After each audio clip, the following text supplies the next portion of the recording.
বেগুনটা ভাজার জন্য আমি কড়াটা গরম করতে বসিয়ে দিয়েছি। এরপর এখানে দিয়ে দিলাম তেল, এরপর এর মধ্যে দিয়ে দিলাম নুন আর দিলাম হলুদের গুঁড়ো।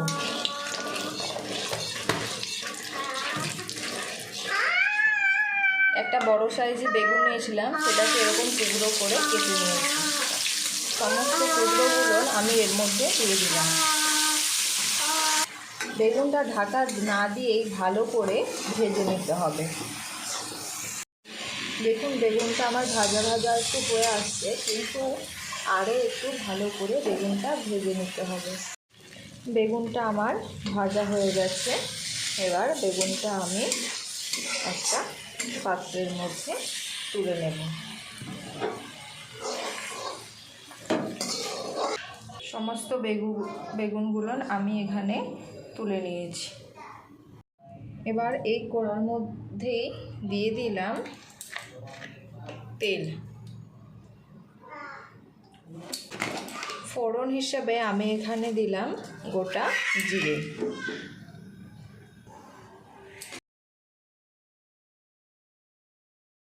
জিরেটা একটু ভালো করে ভাজা করে নিতে হবে।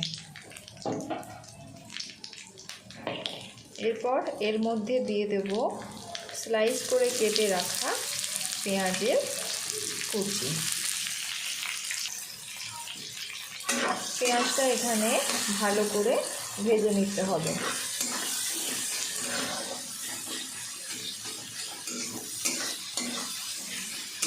গ্যাসের ফ্লেমটাকে হাইতে রেখে আমি পেঁয়াজটাকে ভালো করে ভেজে নিচ্ছি।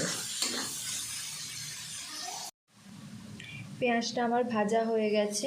এরপর দিয়ে দিলাম এখানে একটা বড় সাইজের টমেটো কুচি। টমেটোটা যাতে তাড়াতাড়ি মিক্স হয়ে যায় তার জন্য দিয়ে দিলাম লবণ। এবার পেঁয়াজ আর টমেটোটাকে ভালো করে একটু মিশিয়ে নিতে হবে। এরপর এর মধ্যে দিয়ে দেবো আমি আদা বাটা আর দেব রসুন বাটা। গুঁড়ো মশলা হিসেবে এখানে দিয়ে দিলাম হলুদের গুঁড়ো আর দেব লঙ্কার গুঁড়ো 2 চামচ। এরপর সমস্ত কিছু আমি ভালো করে মিশিয়ে নেব।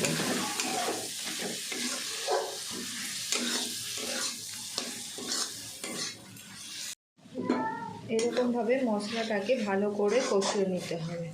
মশলাটা থেকে যখন তেল ছেড়ে আসবে তখন এর মধ্যে দিয়ে দিতে হবে ভেজে রাখা বেগুন। আমার মশলাটা থেকে তেলটা ছেড়ে এসছে।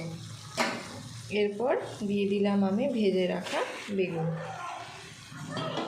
বেগুনটা দিয়ে আবারও ভালো করে সব কিছু মিশিয়ে নেব।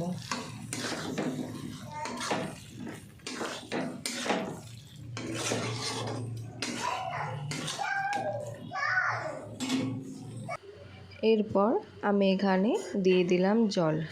জলটা দিয়ে বেগুনটা মশলার সাথে ভালো করে মিশিয়ে নিতে হবে।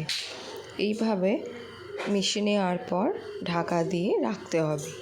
যখন বেগুন থেকে এরকম তেল ছাড়তে শুরু করবে আর বেগুনটা ফুটে আসবে, সেই সময় আরও ভালো করে নাড়িয়ে বেগুনটাকে দিয়ে দিতে হবে কুচনো ধনেপাতা। এইভাবে তৈরি হয়ে গেল বেগুনের ঝাল।